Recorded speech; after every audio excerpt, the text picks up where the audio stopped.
ग्रामीण भागातले आहेत, शेतकऱ्यांची मुलं आहेत किंवा शेतकरी आहेत किंवा कमी शिकलेले आहेत, या मुलांची लग्नच ठरत नाहीत, ह्याच्या मागे नेमकं कारण किंवा नेमकी कारणं काय काय आहेत? मुलींच्या वाढलेल्या अपेक्षा, पण त्याचं म्हणणं आहे की मला एखादी पुनर्विवाहित जरी मुलगी असेल तरीही मी करायला तयार आहे. हा ज्या जातीतला आहे ती जात सोडून तो दुसऱ्या जातीतही करायला तयार आहे. आणि दुर्दैव म्हणजे तरी सुद्धा मुली यांच्याशी लग्न करायला सहजासहजी तयार होत नाही. हुंड्याला जरी आपल्याकडे कायद्यानं बंदी असली किंवा तो घ्यायला विरोध असला तरी सुद्धा हुंड्यामुळं किंवा देण्या घेण्यामुळे लग्न मोडलीत असे काही अनुभव आहे? लग्नासाठी कुणीही कर्ज काढू नये, कुणाकडनं हात उसने पैसे घेऊ नयेत, म्हणजे लोकांना दाखवण्यासाठी की आम्ही केवढं मोठं लग्न केलं. घटस्फोट वाढण्यामागे सर्वात महत्वाचं कारण आहे ते म्हणजे मोबाईल. मुलींची किंवा पालकांचं सर्वात आवडती 2 ठिकाणं आहेत ते म्हणजे पुणे आणि मुंबई. नेमक्या अपेक्षा जास्त कोणाच्या आहेत? म्हणजे मुलीच्या पालकांच्या अपेक्षा जास्त आहेत का मुलीच्या अपेक्षा जास्त आहेत? आणि अपेक्षांमध्ये मी सांगेन, अपेक्षा फक्त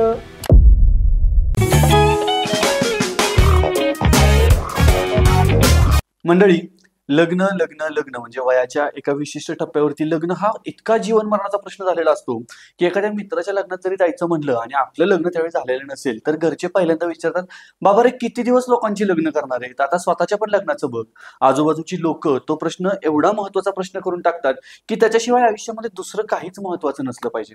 अशा परिस्थितीत काही लोक असतात ज्यांची लग्न ठरत नसतात, काही लोक असतात ज्यांना लग्न करायचीच नसतात, आणि काही लोक असतात ज्यांची लग्न झालेली असतात, त्यांचं चांगलं चाललेलं असतं, आणि शेवटचा एक क्रायटेरिया येतो ज्यांची लग्न झालेली असतात, जी लोकांना सांगत असतात तुम्ही लग्न करू नका. नेमकं आजच्या परिस्थितीमध्ये या लग्नाची परिस्थिती काय आहे, लग्नामध्ये नेमकं घडतंय काय, हे जाणून घेण्यासाठी आजच्या आपल्या पॉडकास्टमध्ये आपण शिवराज मराठा वधूवर केंद्राचे संचालक शिवराज जाधव सर यांना बोलवलेलं आहे आणि त्यांच्यासोबतच या लग्नाच्या परिस्थितीबद्दल आपण चर्चा करणार आहोत. तर शिवराज सर, तुमचं पॉडकास्टमध्ये खूप खूप स्वागत. धन्यवाद. सर, मला पहिल्यांदाच प्रश्न विचारायचा आहे की लग्नामध्ये मुलांच्या मुलीकडून असलेल्या अपेक्षा आणि मुलींच्या मुलांकडून असलेल्या अपेक्षा या सेमच असतात का याच्यामध्ये काही बदल असतो? मुलांच्या मुलीकडून असलेल्या अपेक्षा आणि मुलींच्या मुलाकडून असलेल्या अपेक्षा, तर यामध्ये काय आहे, यामध्ये बदल नक्कीच असतो. फक्त मुलांमध्ये पण आपण 2 पार्ट करू शकतो. म्हणजे जी मुलं आहेत त्यामध्ये शिकलेली मुलं, थोडक्यात वेल सेटल मुलं, आणि जी कमी शिकलेली मुलं किंवा ग्रामीण भागातली मुलं. तर यामध्ये ज्या मुलांचं शिक्षण चांगलं झालेलं आहे त्या मुलांच्या अपेक्षा आपण सुरुवातीला पाहूयात. तर त्या मुलांच्या अशा अपेक्षा असतात की मुलगी शक्यतो शिकलेली असावी, त्या मुलीचं सुद्धा ग्रॅज्युएशन झालेलं असावं किंवा माझ्या जे शिक्षण झालेलं आहे त्याबरोबर त्या मुलीचं शिक्षण झालेलं असावं. ती मुलगी शक्यतो नोकरी करणारी असावी, कारण तो मुलगा जर का नोकरी करत असेल तर त्याची इच्छा असते की ती ही मुलगी नोकरी करणारी असावी. या बेसिक 2 अपेक्षा असतात. दिसण्यामध्ये त्याचं असतं की मला सूट होणारी असावी, आणि मुलांची सर्वात महत्वाची अपेक्षा असते म्हणजे माझ्या आई वडिलांना सांभाळून, म्हणजे कुटुंबाला सांभाळून घेणारी मुलगी असावी. बरोबर. आणि त्याच्यानंतर तर ते म्हणजे कमी शिकलेली मुलं. आता कमी शिकलेल्या मुलांमध्ये पण आपण एक मी म्हणेन बॉक्स करूया की त्या बॉक्समध्ये कमी शिकलेली ज्या मुलांचं शिक्षण बिलो ग्रॅज्युएट आहे, पदवीधरपेक्षा कमी, अशी मुलं, ग्रामीण भागात राहणारी मुलं आणि शेती करणारी मुलं, या मुलांचा एक बॉक्स. म्हणजे या बॉक्समध्ये जर का तुम्ही आलात तर तुमच्या अपेक्षा काय असू शकतात. तर त्या मुलांच्या अपेक्षा अशा आहेत की तर त्या मुलांना आता चॉईसच राहिलेली नाही. म्हणजे ती मुलं लिटरली त्या मुलींचा फोटोच बघत नाही, ती मुलं दिसायला कशी आहे, तिचं शिक्षण काय आहे. म्हणजे मी मागं पण एका व्हिडिओ सांगितलेले की कमी शिकलेल्या मुलांना किंवा या बॉक्समध्ये तुम्ही येत असाल किंवा शेतकरी मुलांच्या अपेक्षा आज 0पेक्षा पण कमी आहे. त्यांची व्हॅल्यू आज 0पेक्षाही कमी आहे. तर ती 0पेक्षा कमी का? कारण 0 आपण कधी म्हणतो की बाबा चला एकमेकाच्या बरोबरच असेल, बरोबर, तर आपण म्हणतो की इक्वल आहे. पण शेतकरी मुलगा आहे, शेतकरी कुटुंबातली मुलगी मिळाली किंवा मुलीचं शिक्षण सुद्धा माझं 12वी झाले, मुलीचं शिक्षणही 12वी आहे, तर आपण म्हणतो की ते इक्वल शिक्षण आहे. तर आज शेतकरी मुलांची किंवा ग्रामीण भागातल्या मुलांची अशी अवस्था आहे की त्या मुलांचं म्हणणं आहे की तो मुलगा प्रथम आहे लग्नासाठी, त्याचं पहिलंच लग्न आहे, पण त्याचं म्हणणं आहे की मला एखादी पुनर्विवाहित जरी मुलगी असेल तरीही मी करायला तयार आहे. एखाद्या मुलीचा अपत्य असेल, लग्न झालंय, ती मुलगी अपत्य आहे तिला, तेही याची स्वीकारायची तयारी आहे. हा ज्या जातीतला आहे ती जात सोडून तो दुसऱ्या जातीतही करायला तयार आहे. अनाथ आश्रमातल्या मुली करायला तयार आहे. लग्नाचा सगळा खर्च करायला तयार आहे. मुलीकडच्यांना पैसे द्यायलाही तो तयार आहे. अपंग मुलींसोबत हा लग्न करायला तयार आहे. हा सगळा धडधाकट शरीर असून आणि दुर्दैव म्हणजे तरी सुद्धा मुली यांच्याशी लग्न करायला सहजासहजी तयार होत नाहीत. त्यामुळे यांची व्हॅल्यू ही 0पेक्षाही कमी झालेली आहे. मला हेच विचारायचंय की माझ्या आजूबाजूला आता अशी बरीच लोक आहेत की जी लग्नासाठी गेली 3-4 वर्ष स्थळ बघतायत आणि तरी सुद्धा त्यांची अजून परफेक्ट मॅच त्यांना मिळत नाहीये, भेटत नाहीये. तर अशा मुलांची जी आपण म्हणतोय की बाबा ग्रामीण भागातली आहेत, शेतकऱ्यांची मुलं आहेत किंवा शेतकरी आहेत किंवा कमी शिकलेले आहेत, या मुलांची लग्नच ठरत नाहीत, ह्याच्या मागे नेमकं कारण किंवा नेमकी कारणं काय काय आहेत? नेमकी कारण म्हणजे आता आपण मुलींच्या अपेक्षा बघायचं राहिल्या बरोबर मगाशी आपण. बरोबर. तर त्याचं सर्वात पहिलं कारण आहे म्हणजे अपेक्षा, हम्म मुलींच्या वाढलेल्या अपेक्षा. आता ज्या मुली पुणे मुंबईत नोकरीला आहेत, वेल एज्युकेटेड आहेत, त्यांनी नक्कीच अपेक्षा ठेवावी की त्यांनाही वेल एज्युकेटेड मुलगा मिळाला पाहिजे, बरोबर. त्यांनाही पुणे मुंबईत नोकरी करणारा मुलगा मिळाला पाहिजे. कारण त्यांना ग्रामीण भागाकडे किंवा इतर जिल्ह्यामध्ये त्यांना जो पुणे मुंबईत पगार मिळतो तो इकडे मिळेलच का, बरोबर. ही शक्यता फार कमी आहे. त्यामुळे त्या मुलींची प्रायमरी अपेक्षा असते की मुलगा हे पुणे मुंबईत नोकरीला असावा. पण ज्या मुली ऑलरेडी ग्रामीण भागात राहत आहेत, ज्या मुलींचं शिक्षणही साधारण आहे, त्याही मुलींच्या अपेक्षा आहे की आम्हालाही पुणे मुंबईत राहणारा मुलगा पाहिजे.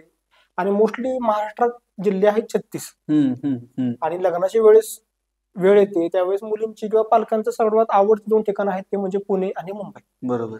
आणि त्यामुळे इतर जे 34 जिल्ह्यातली मुलं आहेत, आपण सिटी फक्त बघतोय, सिटीमध्ये ग्रामीण भाग सुद्धा भरपूर आहे, सिटी मधल्याच मुलांची लग्न होत नाहीयेत सहजासहजी. त्यामुळे ग्रामीण भागातल्या मुलांची लग्न व्हायला तर अजून फार मोठ्या प्रमाणात प्रॉब्लेम येत आहेत. तुम्ही जर का शहरात राहत असाल, पुणे मुंबईत असाल, नुसतं पुणे मुंबईत पण असून उपयोग नाहीये. तुमचं शिक्षण चांगलं झालेलं पाहिजे, तुम्हाला 6 अंकी तुमचं पगार पाहिजे, तुमचा पण त्या ठिकाणी स्वतःचा फ्लॅट पाहिजे, गावी तुमचं घर पाहिजे, गावी शेती पाहिजे, एक वेल सेटल पाहिजे. आणि आधी जी अपेक्षा नव्हती, आधीच्या काळामध्ये मुलाचं कर्तृत्व बघितलं पाहिजे. आता कर्तृत्व फक्त बघत नाहीत, हे सगळं बघतात, प्रॉपर्टी, शिक्षण, हे सर्व. आणि अजून एक त्यामध्ये अट वाढली, ते म्हणजे मुलगा दिसायलाही चांगला पाहिजे, गुड लुकिंग पाहिजे. तेही मुलींची आता प्रामुख्यानं अट वाढलेली आहे. ओके.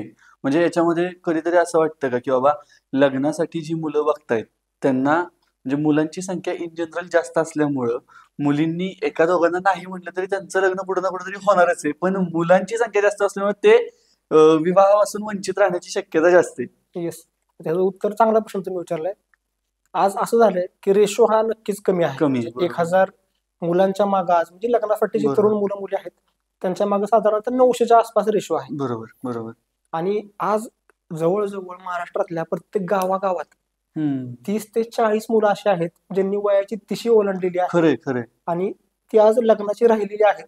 आणि त्यामध्ये वाईट ह्या गोष्टीचं वाटतं की जास्त करून जी मुलं सरळ मार्गी आहेत, बाबा आपलं काम एक काम करतायत, व्यसनापासून लांब राहिलेत, दुर्दैवानं त्याच मुलांची लग्न जास्त करून राहिलेली आहेत. तुम्ही आता खूप महत्वाचा विषय काढलाय आणि मला त्याच्याविषयी लगेच डोक्यात आलं की जे लोक टवाळक्या करतात किंवा जे लोक व्यसनं करतात किंवा जे लोकांच्या मे बी अंगावरती सोन्या चांदीचे दागिने असतात आणि ते लोक मी म्हणजे लॉर्ड आहे, मी म्हणजे बादशाह आहे किंवा मी काहीही करू शकतो आणि थोडेसे इलिगल पण काहीतरी गोष्टी करत असतात, जे मुलींना भावायचं प्रमाण असं म्हणजे त्यांना अट्रॅक्शन त्याकडे जास्त वाढायला लागलंय का की त्याच्यामुळे सरळ मार्गी मुलं म्हणजे हा काय म्हणजे तो ह्याचा पिक्चर आला ना, शाहरुखचा एक पिक्चर आलेला, कोणता रबने रबने बना दी जोडी. येस, रबने बना दी जोडी. तर त्या वेळेला तो सरळ साधा होता तर ते पटत नव्हतं, पण तो मॅच झाला की लगेच आवडायला लागलं. मुलींचं असं होतंय का आता? सगळ्याच मुलींमध्ये तसं होतं ना. सोशल मीडियामुळे काय होतं, आता कॅमेरे भरपूर चांगलेले आहेत, ऍप्लिकेशन मुळे मुलांचे फिल्टर मुलं वापरतात आणि फोटो चांगले काढतात आणि ते सोशल मीडियाला टाकतात. बरोबर बरोबर. ही कुठली मुलं टाकतात की ज्यांना बऱ्यापैकी वेळ जास्त असतो किंवा ज्यांना सोशल मीडियावरती फोटो टाकायला आवडतात, ही मुलं टाकतात. आणि तो मुलगा समोर तसाच दिसत असेल का हे आपण सांगू शकत नाही. फोटोमध्ये त्या मुलीच्या किंवा मुलाच्या डोक्यात त्या व्यक्तीविषयी इमेज होती, का हा असा दिसतोय, ह्याची लाईफस्टाईल अशी आहे, त्याला थोडंसं ते अट्रॅक्ट होतात. आणि मुलींचं जे वय मोस्टली वय वर्ष 14 ते वय वर्ष 20-21 मध्ये ज्या मुली आहेत त्या या गोष्टींना जास्त करून भाळतात. तर रेशोचा मग अशा आपला विषय चालला होता ना, 1000 मुलांमाग 900 मुली आहेत साधारणपणे 100 गॅप आहे. हा 100 गॅप आहे मुलींचा. पण जर का हा आपण लोकसंख्येचा गॅप बघितला, पण मी आता 12-13 वर्षाचा माझा विवाह संस्थेतला अनुभव आहे ना, तर मी जे बघतोय ना बारकाईनं की त्यामध्ये शिक्षणाचा जर का तुम्ही गॅप बघितला ग्रॅज्युएट मुला मुलींचा, तर तो खूप मोठी तफावत आहे. म्हणजे कशी असेल ती? हा, आता हे मुलींच्या पालकांना मी विनंती करतो की त्यांनी अतिशय बारकाईने ही गोष्ट ऐकावी, समजून घ्यावी आणि अंमलात आणावी. आता जी लग्नासाठी मुलं मुली आहेत त्यातल्या 100 मुलींमधल्या ऑलमोस्ट 90 मुली ह्या ग्रॅज्युएट आहेत. ग्रॅज्युएटमध्ये त्यांचं शिक्षण BA पासून पुढे इंजिनिअरिंग किंवा हायर एज्युकेशन त्यांनी केलेलं आहे. पण त्याचबरोबर 100 मुलांमधले जवळजवळ फक्त 50 ते 55 मुलं एव्हरेजली ही ग्रॅज्युएट आहेत. त्यामध्ये BA पासून हायली एज्युकेटेड पर्यंत मुलं आली. पण ज्या मुली लग्नासाठी मुलं शोधतायत ना, त्यामध्ये त्यांना साधा ग्रॅज्युएट BA वाला नकोय. हो, त्यांना हायली एज्युकेटेड पाहिजे, प्लस तो पुणे मुंबईत सेटल पाहिजे, खरंय. प्लस त्याचं पुणे मुंबईत घर पाहिजे, गावाला शेतीही पाहिजे, शक्यतो एकुलता एक पाहिजे, आई वडिलांपासून लांब असला तर त्याला प्राधान्य आहे. म्हणजे सगळ्याच मुलींचं नाही, पण काही मुलींचं पालकांचं राहतं आपल्या मुलीला त्रास नको. एक वेल सेटल प्रोफाईल, गुड लुकिंग मुलगा पाहिजे. अशी मुलं त्या 100 मधली फक्त 10 ते 15 एव्हरेजली 100 मुलांमध्ये सापडतील. आणि ह्या सगळ्या 100 मुलींच्या शोधामध्ये ती 10-15 मुलं आहेत. पण 10-15 मुलींचं त्यांच्यासोबत लग्न होणार. राहिलेल्या ज्या मुली आहेत त्या सगळ्याच मुलींना तसं मुलं मिळतील का, ही शक्यता खूप कमी आहे. म्हणून तुम्ही जर का आता बघत असाल, ज्या मुली ऍडजस्ट करतात कुठेतरी यांचे लग्न होतात. पण आज कितीतरी मुली अशा आहेत ज्यांनी वयाची 30-40 ओलांडलेली आहे. काही काही मुली तर अक्षरशः 45-50 पर्यंत गेल्यात. आणि वाईट वाटतंय की त्या मुली दिसायला चांगल्या आहेत, चांगल्या कुटुंबातल्या आहेत, चांगलं शिक्षण झालेलं आहे, त्यांचे आई वडील चांगल्या कुटुंबातले आहेत, पण अति जास्त अपेक्षा ठेवल्यामुळं, बारीक बारीक गोष्टीमध्ये जास्त लक्ष दिल्यामुळं त्या मुलींची आज लग्न राहिलेली आहेत. आणि चांगल्या चांगल्या मुलांच्या प्रोफाईल ह्या दिवसेंदिवस कमी होणार आहेत, त्या वाढणार नाहीयेत. हे पालकांनी समजून घेतलं पाहिजे. आणि अशाच जर का अपेक्षा राहिल्या ना, तर येत्या 8 ते 10 वर्षांमध्ये आपल्या महाराष्ट्रात किंवा समाजामध्ये मी म्हणेन अशा कितीतरी तुम्हाला मुली सापडतील की ज्यांची वय 40च्या पुढे गेलीत, त्या पैसेही चांगले कमवत आहेत, घरचं सगळं चांगलं आहे, मुलीही चांगल्या आहेत. पण ह्या अति अपेक्षांमुळं त्या मुली एकट्या बिना लग्नाच्या राहिलेल्या आहेत. आणि मुलं अशी सापडतील की जी कमी शिकलेली मुलं होती ती बिना लग्नाची राहिलेली आहे. माझ्या इथं 2 गोष्टी आहेत, म्हणजे एक किस्सा पण आहे आणि ह्याच्यानंतर एक प्रश्न पण आहे की माझ्या जवळच्या लोकांमधला एक मित्र आहे आणि महिन्याला चांगलं कमवतो. 1.25 लाख 1.5 लाख रुपये तो महिन्याला कमवतो. गेली 4-5 वर्ष तेवढा इन्कम त्याचा चालू आहे आणि त्याचं शिक्षण साधारणपणे सायन्स फॅकल्टीनं पोस्ट ग्रॅज्युएशन झालंय त्याचं. तर त्याला स्थळ आलं एक आणि त्या स्थळामध्ये लिहिलं की हायर एज्युकेशन असावं म्हणून ह्याच्या घरच्यांनी तिकडं चौकशी केली की आपलं जुळतंय का बघूयात किंवा काय. तर त्या मुलीच्या आईचा या मित्राच्या आईला एक वाक्य आलं की तुम्ही त्यात अटी व्यवस्थित बघितल्या नाहीत का. तर त्या म्हणल्या म्हणजे काय, तर म्हणे आम्ही हायर एज्युकेशन सांगितलंय, सायन्समध्ये तुमचं पोस्ट ग्रॅज्युएशन वगैरे आम्हाला काही मॅटर नाही करत, तुम्ही किती कमवताय आम्हाला मॅटर नाही करत, आम्हाला ह्याच्यापेक्षा आता हायर एज्युकेशन आणखीन काय पाहिजे तुम्हाला. जर तो महिन्याला 1.25 लाख 1.5 लाख रुपये कमवतोय तर असे कमवणारे किती लोक आहेत. मग मला याला अनुषंगाने आणखीन एक प्रश्न विचारायचा की नेमक्या अपेक्षा जास्त कोणाच्या आहेत, म्हणजे मुलीच्या पालकांच्या अपेक्षा जास्त आहेत का मुलीच्या अपेक्षा जास्त आहेत. काही कुटुंबामध्ये मुलींच्या अपेक्षा आहेत, काही कुटुंबामध्ये पालकांच्या अपेक्षा आहेत. ओके. पण हल्ली लग्न करताना काय होतं की शक्यतो पालक पुढाकार घेतात. जो पहिला बायोडाटा येतो तो पालकांच्याकडे येतो. बरोबर. पालक ठरवतात की हा मुलगा योग्य आहे का नाहीये आणि त्यातले मग फिल्टर होऊन ते बायोडाटा बघतात मुलीकडे. म्हणजे मुलीकडे बांधणारे स्थळ हे खूप कमी असतात. ज्या कुटुंबामध्ये मुली स्वतः बघतात त्या कुटुंबामध्ये लग्न मुलीचं लवकर ठरायचं प्रमाण हे जास्त आहे. ओके. कारण मुली शक्यतो आजच्या समाजाला रिलेट करत असतात. आणि पालकांचं कसं होतं थोडंसं मग कंपॅरिझन राहतं नातेवाईकांमध्ये, बाबा आपल्या नातेवाईकांची मुलगी ह्या कुटुंबात दिली, हिचं असं झालं तेव्हा तसं झालं. त्या कंपॅरिझन मध्ये त्यांना वाटत असतं की आपलं पण तसंच व्हावं. त्यामुळे ते त्या कंपॅरिझन मध्ये राहतात. अपेक्षांमध्ये मुलींनी शक्यतो माझं म्हणणं आहे की लग्न करताना तुम्ही मुलाचं शैक्षणिक पात्रता बघा, तुमच्या दोघांची मन विचार होत आहेत का बघा, फ्युचर प्लॅन्स तुमचे काय आहेत बघा, तुम्हाला लाईफ कशी जगायची आहे या गोष्टी मुलींनी आणि त्या मुलांनी डिस्कस कराव्यात, दोघांनी ते पाहावं. आणि पालकांनी जास्त करून मग त्या मुलाची फॅमिली कशी आहे, आई वडील कसे आहेत, माणसं कशी आहेत, आपली मुलगी त्या कुटुंबासोबत ऍडजस्ट होऊ शकते का, हे पालकांनी अपेक्षामध्ये पाहिलं पाहिजे. ओके. मला आता दुसरा प्रश्न या रिलेटेड असा विचारायचा आहे की वयानुसार अपेक्षा बदलतात का, म्हणजे 22व्या वर्षी जर एखाद्याला लग्न करायचं असेल तर त्याच्या अमुक अमुक काहीतरी अपेक्षा आहेत आणि जर तोच व्यक्ती 28व्या वर्षी लग्न करण्याचा किंवा दुसरी एखादी व्यक्ती 28व्या वर्षी लग्न करण्याचा विचार करत असेल तर त्याच्या अपेक्षा काहीतरी वेगळ्याच आहेत, असा बदल आहे का. आहे, नक्कीच आहे. खूप चांगला तुम्ही प्रश्न परत विचारलेला आहे. 22व्या वर्षी ज्यावेळेस लग्न करायला सुरुवात करतात, मोस्टली 22व्या वर्षी मुलीकडचे जास्त करून सुरुवात करतात. बरोबर. त्याचं एक उदाहरण दे, माझ्याकडे एक रिसेंटलीच एका मुलीचे पालक आले होते. मुलगी 22 वर्षाची नाहीये पण ती एक 25 वर्षाची आहे मुलगी. मुलगी एका चांगल्या कंपनीमध्ये जॉबला आहे, घरचं सगळं, त्यांना 2च मुली आहेत. ओके. मुलगा त्यांना नाही. हा मुलीसाठी ते बघतात, मोठी मुलगी घरातली आहे. तर अपेक्षा आता जस्ट त्यांनी सुरुवात केली होती. अपेक्षा सांगताना त्यांनी सांगितले की मुलीची उंची ही 5 फूट 5 इंच आहे, आम्हाला मुलगा हा 5'9'च्या पुढे पाहिजे. बरोबर. मी म्हणलं असं कसं म्हणा, नाही म्हणले शोभली पाहिजे मुली. बरं म्हणलं ठीक आहे, अजून काय अपेक्षा आहेत. क्लास 1 सुपर क्लास 1 आणि मोठा बिझनेसमॅन पाहिजे. त्यांची पण फॅमिली बऱ्यापैकी होती, असं नाही की ते पण खूप डाऊन, त्यांचंही राजकारणात होत आहेत ते ऍक्टिव्ह आणि बऱ्यापैकी व्यवसायात पण ते ऍक्टिव्ह आहेत. घरचं सगळं बऱ्यापैकी आहे आणि मुलगी पण चांगल्या कंपनी जॉब करते. दिसायला मुलगा चांगला पाहिजे आणि मुलाचं घरचं पण सगळं चांगलं पाहिजे. मग त्यांना मी एक सुपर क्लासवर मुलाची प्रोफाईल दाखवली. तर एका प्रोफाईल ते काय म्हटले माहितीये का, 5 वर्षाचा एज डिफरन्स आहे, मुलगा IAS IPS त्या UPSC पासआउट आहे. ओके. तरी पण ते म्हटले 5 वर्षाचा एज डिफरन्स होतोय, आम्हाला एवढा नाही पाहिजे, आम्हाला 3 वर्षांचा पाहिजे. म्हणलं बरं ठीक आहे. अजून एक प्रोफाईल दाखवली सुपर क्लासवर मुलाची. त्यात पण ते काय म्हटले की उंची मुलाची 5 फूट 7 इंच. मी म्हणलं ठीक आहे ना, मुलीची 5 फूट 5 इंच, 2 इंचांनी मुलगा जास्तीच आहे ना असेल तरी पण. शेवटी मुलाचं शिक्षण बघा ना तुम्ही काय झालंय, बरोबर, कुठे तो काय पदावरती काम करतोय ते बघा ना. आहे तुम्ही एवढं आता सचिन तुम्ही उदाहरणं पण दिली, काही आपले सेलिब्रिटी आहेत त्यांची उदाहरणं दिली, त्यांचं एज डिफरन्स मधला गॅप बघा म्हटलं. सचिन तेंडुलकर असतील किंवा काय असे बरेच सेलिब्रिटी आहेत, त्यांच्या वयामध्ये बायकोच्या वयामध्ये फरक आहे. ऍडजस्टमेंट कुणी कुठं करायची हे प्रत्येकाची वैयक्तिक चॉईस आहे. बरोबर. मग 2 इंचासाठी तुम्ही एवढं चांगलं स्थळ ना काय करू.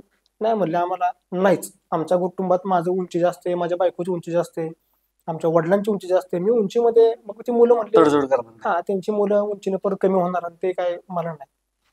मग त्यांनी ती सह नाकारली. म्हणजे ठीक आहे, मग तसं असेल तर मी तुम्हाला परत कळवतो. परत 3 महिने आले, 3च महिने 3 महिने आले. म्हणले अरे नाही, आपल्याला उंची एवढं काय फरक नाही पडते, एज डिफरन्स पण आपल्याला 5-6 वर्षांना चालेल. हे अपेक्षांचं काय होतंय, सुरुवातीला ज्या वेळेस पालक येतात ते खूप जास्त अपेक्षा ठेवून येतात आणि जसे जसे त्यांना एक थोडस नकार यावं लागतात, रिजेक्शन यायला लागतात, तेव्हा त्या अपेक्षा बदलतात. किंवा असे काही समाजामध्ये काही घटना घडल्या, एखादी चुकीची घटना घडली की ते मग ते जागे होतात.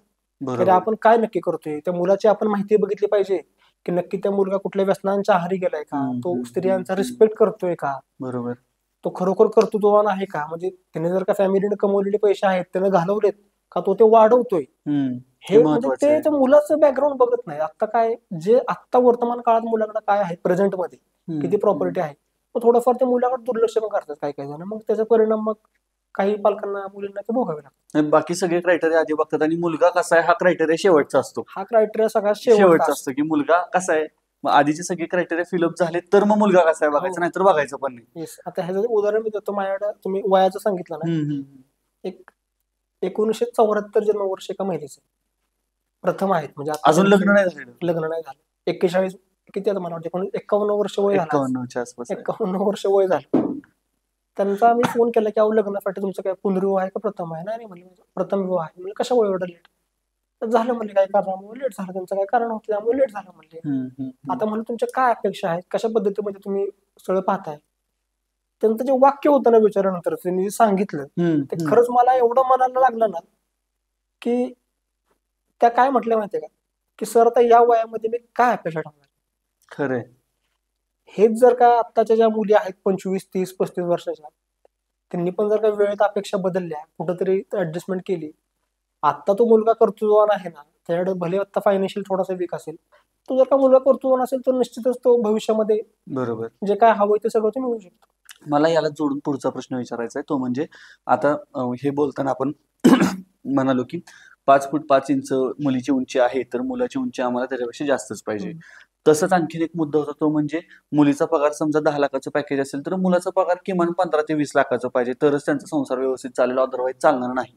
म्हणजे ह्या प्रत्येक गोष्टीमध्ये मुलानं मोठ्या पदावरती असलं पाहिजे किंवा जास्त कमवता असला पाहिजे किंवा उंचीनं जास्त असला पाहिजे किंवा तो अधिक जबाबदारी घेणारा असला पाहिजे. ही जी मानसिकता आहे याचा लग्न ठरवण्यामध्ये कुठं इम्पॅक्ट होतोय का, आणि त्याकडं लग्न जुळवणारे एक तुमची संस्था आहे त्याचा बघण्याचा दृष्टिकोन काय होतो?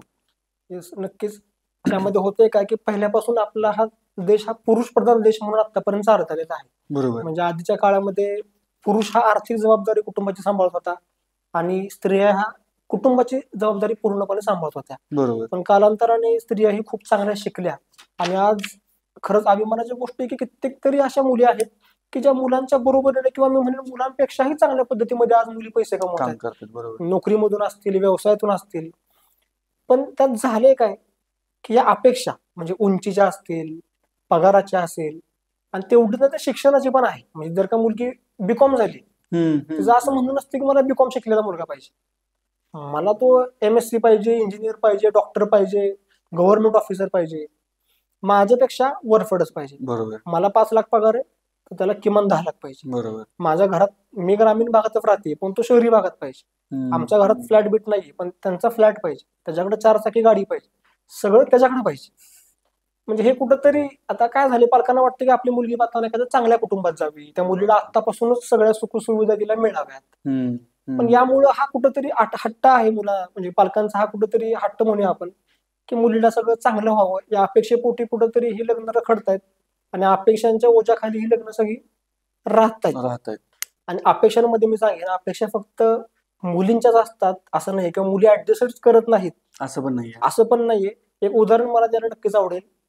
एका मुलीचा माझ्याकडे बायोडाटा आहे, त्यांच्याशी ज्यावेळेस मी बोललो, त्या मुलीला 55 लाख रुपये वार्षिक पॅकेज आहे. बापरे. आणि तेही पुण्यामध्ये. त्या मुलीचं जन्मवर्ष आहे 1993.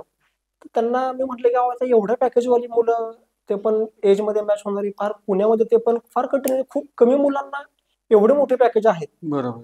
तर त्यांनी सांगताना सांगितले की आम्हाला पॅकेजची अपेक्षा नाही आहे. हिला नशिबाने किंवा हिच्या कर्तृत्वाने हिला तेवढं मोठं पॅकेज मिळालं. हिचं जरी पॅकेज 55 लाख असलं तरी त्या मुलाला 25-30 लाख पॅकेज असेल तरी आम्हाला चालेल. फक्त तो मुलगा स्वभावानं चांगला असावा, एकमेकांना दोघांनी समजून घेणारा असावा. पैसे काय म्हणजे दोघं कमवतील आज ना उद्या, हे जे पैसे जरी असले तरी एकाच कुटुंबात ते जाणार आहेत. म्हणजे असे काही पालक आहेत ते काय फक्त अपेक्षा ठेवून बसतात. मुलींची ऍडजस्ट करायला एक मुली सुद्धा तयार आहे. सर, आता लग्न ठरवताना लग्नाचं वय, योग्य वय आपण जे म्हणतो ते योग्य वय काय असलं पाहिजे? आता योग्य वय हा एक थोडासा वादग्रस्त मुद्दा आहे. बरोबर. मेडिकल सायन्स नुसार असं अयोग्य वय आहे की 25 वर्षापर्यंत मुलींचं लग्न झालं पाहिजे आणि 30 वर्षांपर्यंत मुलींची जी काही प्रेग्नन्सी पिरियड आहे बरोबर तो झाला पाहिजे. पण आत्ताच्या काळानुसार माझं जे वैयक्तिक मत आहे की त्यानुसार शिक्षणच मुलांची 21, 22, 23 मुलांचे शिक्षण व्हायला जातात, मुलांची मुलींची. आणि त्यानंतर सेटलमेंट होणं, कुणाला व्यवसाय करत असतो, कुणाला नोकरी करायची असते. प्रत्येकाच्या वेगवेगळ्या अपेक्षा असतात, वेगवेगळ्या जबाबदाऱ्या असतात. त्यामुळे माझं म्हणणं की ज्यावेळेस त्या मुलाला किंवा मुलीला असं वाटेल आज आपण आर्थिकदृष्ट्या सक्षम आहे, आज आपण पूर्णपणे कौटुंबिक जबाबदारी उचललेली आहे, उद्या आपल्या लग्न झाल्यानंतर आपण आपल्या जोडीदाराच्या, आपल्या कुटुंबाच्या, मुलांच्या एक बेसिक गरजा आपण व्यवस्थित पूर्ण करू शकतो, त्यावेळेस त्या मुलाने लग्नाचा, मुलीने लग्नाचा विचार नक्कीच करायला हवा. ओके. आणि मगाशी अपेक्षांबद्दल एक गोष्ट बोलायची राहिली ती म्हणजे कधी कधी काय होतं की मुलांच्या जशा अपेक्षा किंवा लग्न करणाऱ्यांच्या जशा अपेक्षा असतात, मग मुलगा असेल मुलगी असेल, तशाच त्यांच्या पालकांच्या पण बऱ्याच अपेक्षा असतात. आणि त्यावेळी ज्यांना ऍक्च्युली लग्न करायचं ना त्यांना कधी कधी कळत नाही की माझ्या अपेक्षांना जास्त महत्व दिलं पाहिजे का पालकांच्या अपेक्षांना जास्त महत्व दिलं पाहिजे. तर ह्याच्यावरती तुमच्याकडे काही उत्तर आहे का? अपेक्षा शेवटी ठेवणं हा प्रत्येकाचा वैयक्तिक अधिकार आहे. बरोबर. मुलींच्या बेसिक अपेक्षा काय असतात की मुलगा हा मला दिसायला आवडला पाहिजे. बरोबर. चॉईस ही मोस्टली मुलीची राहते की फोटो बघून किंवा समोर बघून मी मुलगा कसा ठरवणार. शैक्षणिक पात्रता ती मुलगी ठरवते. आणि मुलींचे पालक सुद्धा मोस्टली मुलाची आर्थिक परिस्थिती कशी आहे, मुलाचं शैक्षणिक पात्रता काय आहे, मुलाचं कर्तृत्व काय आहे हे पाहतात. आणि मुलांचे सुद्धा कुटुंबातले बघताना तेच बघतात की मुलगी स्वभावानं कशी आहे, मुलीचे संस्कार कसे आहेत, बरोबर. ती आपल्या कुटुंबात आल्यानंतर ती व्यवस्थित राहू शकते का. आणि शेवटी मुलगीच मुलाच्या घरात जात असते, त्यामुळे मुलांच्या पालकांची जबाबदारी असते आपल्या घरात आल्यानंतर त्या मुलीलाही आपण व्यवस्थित ट्रीट केलं पाहिजे, त्या मुलीला कुठला त्रास झाला नाही पाहिजे. कारण आपण आज 2 दिवस जरी कुठे बाहेर राहायला गेलो तरी आपल्याला ते वातावरण लगेच सूट होत नाही. ती मुलगी आयुष्यभरासाठी स्वतःचं घर सोडून एका दुसऱ्या व्यक्तीच्या घरात जाणार असते, त्यामुळं तिला पालकांनी समजून घेतलं पाहिजे येणाऱ्या मुलीला. आणि अपेक्षा ठेवताना मुलांच्या बेसिकली अपेक्षा असतात की मुलगी गुड लुकिंग म्हणजे सेम मला सूट व्हावी अशा असतात, शिक्षण माझ्या बरोबरच असावं. आणि मुलांच्या पालकांच्याही बेसिक त्याच अपेक्षा राहतात की आपल्या मुलाला, आता तर पालक असे म्हणतात ना आमचं काहीही नाही, या दोघांना आवडलं की आम्ही पुढे जायला तयार आहे. ओके. म्हणजे स्वतःच्या अपेक्षांकडे लग्न करणाऱ्यांनी जरा जास्त महत्व द्यायला पाहिजे असं म्हणायला हरकत नाही. हो, मुला मुलींनी पुढाकार घ्यावा, पालक सपोर्ट त्याला करतात. आता आणखीन एक वर्ग निर्माण व्हायला लागलाय, तो म्हणजे आम्हाला लग्नच करायचं नाहीये आणि त्याच्या मागे त्यांची वेगवेगळी कारणं असतील. मला तीच कारणं ऍक्च्युली तुमच्याकडून जाणून घ्यायची की तुमच्या निदर्शनास अशी काही कारणं आलीत का की बाबा ज्याच्यामुळं मुलांना किंवा मुलींना असं वाटायला लागलं की लग्न करण्याची आवश्यकताच नाहीये. येस, आवश्यकता नाही असं वाटत नाही. काही जणांचे काही कारणामुळे लग्न राहतात. ओके. किंवा काय होतं समाजामध्ये एक आपण बघतो की निगेटिव्ह गोष्टी ह्या जास्त करून सांगितल्या जातात. ज्या वाईट घडलेल्या घटना असतात ना त्या लोकांना जास्त करून सांगायची सवय आहे, त्याच जास्त करून पसरतात. चांगल्या गोष्टी किंवा एखाद्याचं कौतुक करणे हे खूप कमी प्रमाणात आपल्याला आढळतं. त्यामुळे ज्या निगेटिव्ह गोष्टी आहेत, एखाद्याचं लग्न झालं, त्याचं लग्न मोडलं, किंवा एखाद्याचा नवरा पळून गेला, एखाद्या बाईचा, एखाद्या महिलेचा नवराचा एक्स्ट्रा मॅरिटल अफेअर आहे, किंवा एखाद्या माणसाच्या बायकोचा एक्स्ट्रा मॅरिटल अफेअर आहे, या अशा ज्या निगेटिव्ह गोष्टी आहेत ना, घटस्फोट, एक्स्ट्रा मॅरिटल अफेअर, घराघरात भांडणं, वादविवाद, मारहाण ह्या गोष्टी जास्त करून पसरतात आणि निगेटिव्ह गोष्टी ह्या माणसाच्या लक्षात राहतात. बरोबर. पण ज्यांचे संसार खरोखर खूप चांगले चालले, ज्या माणसांनी लग्न केल्यानंतर आर्थिक खूप एकमेकांनी सपोर्ट केला, एकमेकांना दोघांनी सपोर्ट केला आणि त्यांनी कुटुंब खूप चांगल्या प्रकारे दोघांचं सेटल केलं, आर्थिकरित्या सक्षम झाले, ही उदाहरणं जास्त करून नाहीच सांगितली जात. किंवा त्यांची मुलं आज मोठी झाली, त्या मुलांनी आई वडिलांचं नाव खूप मोठं कमवलं, ही उदाहरणं खूप कमी प्रमाणात सांगितली जातात किंवा आपलं लक्ष त्या उदाहरणाकडे खूप कमी जातं आणि या निगेटिव्ह गोष्टी जास्त पसरतात. त्यामुळे मुलांना भीती असते की माझ्यासोबत पण असं झालं तर. आणि फ्रीडम सर्वात महत्वाची गोष्ट हल्लीच्या मुलांना मुलींना वाटते की माझा फ्रीडम जाईल का, आज मला कंटिन्यू पाहिजे तेव्हा मित्रांसोबत जाऊ शकतो, मी पाहिजे तेव्हा माझ्या मैत्रिणींसोबत जाऊ शकते. आता काही मुलांना आउटिंग करायला आवडतं, मग त्याच्यावरती मला बंधन येतील का, माझ्या लाईफस्टाईलवर रिस्ट्रिक्शन येईल का, मग मी अजून जगलोच नाही मला पाहिजे तसं, मी अजून थोडे दिवस ढकलतो, मी अजून थोड्या दिवसांनी लग्न करतो.